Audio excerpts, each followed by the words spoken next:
Jihad in Islam can be spiritual or physical. The spiritual jihad is striving to be a better Muslim. But also there is a physical part of jihad that you cannot take it away from Islam. Jihad in Islam means struggle. That's what the literal meaning of the word, struggle. But what the West doesn't understand is that the hadith, the compilation of the traditions of the Prophet Muhammad of Islam, there's almost about 100 hadiths regarding jihad. And if you look at every single one of them has the sword, war, or a military effort. And in the end of the expedition, jihad expedition, he said, now I resort to the jihad within, the jihad that is within, the self-struggle. And as a matter of fact, I had this dialogue with an Islamist one time. He says, Walid, come on, tell the West that jihad means struggle. I said, yes, it does mean self-struggle. You're right. Jihad does mean self-struggle. But so does Mein Kampf.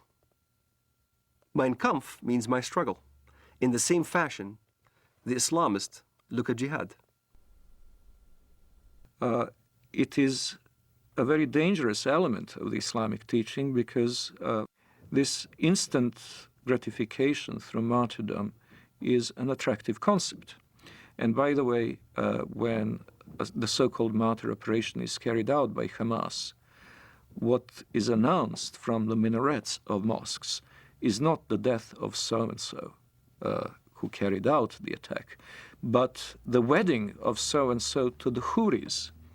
In other words, they immediately make the implication that far from having to cry over his disappearance, over the end of his physical life, his parents should be happy and celebrate and throw a party because their son is now being not only transported into heaven, but greeted there with these voluptuous beauties.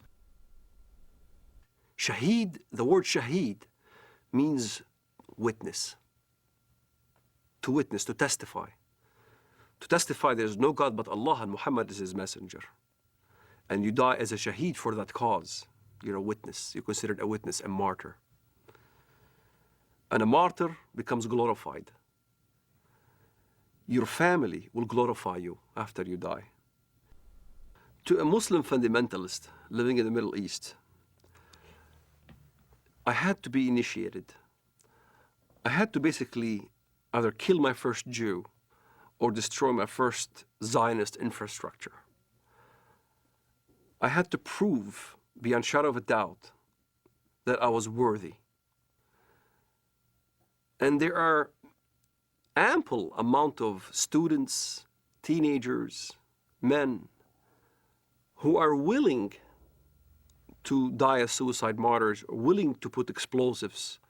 The martyr application is filled. There are many applicants. There's not enough bombs to fulfill the applicants.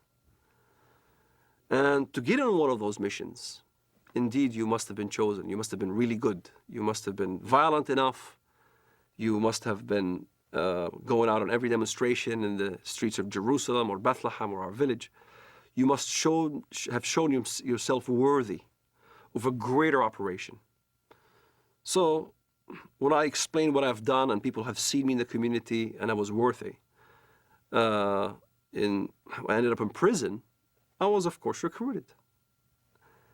And I remember Mr. Mahmoud al-Mughrabi. He was proud to have planted 15 bombs and killed many Israelis.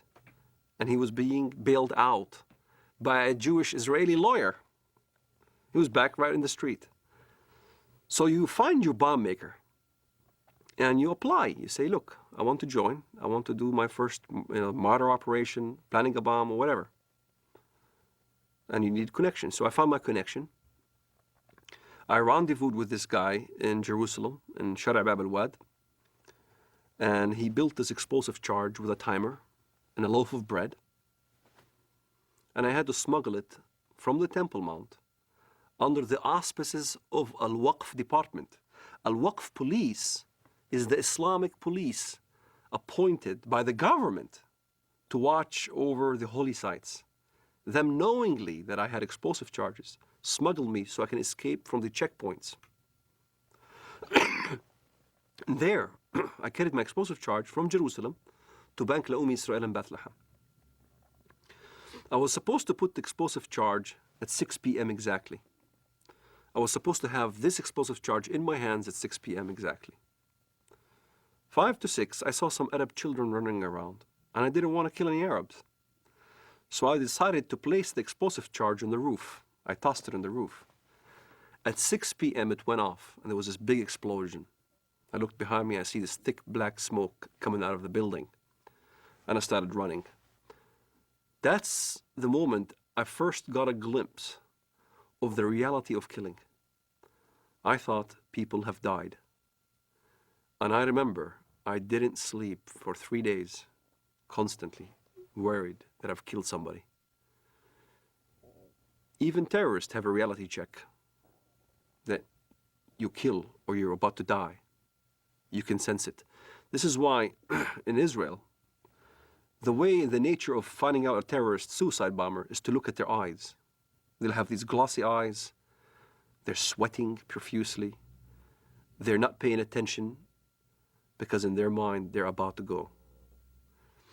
And you weigh the reality of what, now you're going to die. And many times I've been in this situation where I had thought that I was going to get killed, shooting back and forth as we stoned at the Israelis and they shoot back at us and things like that. I was face to face with death.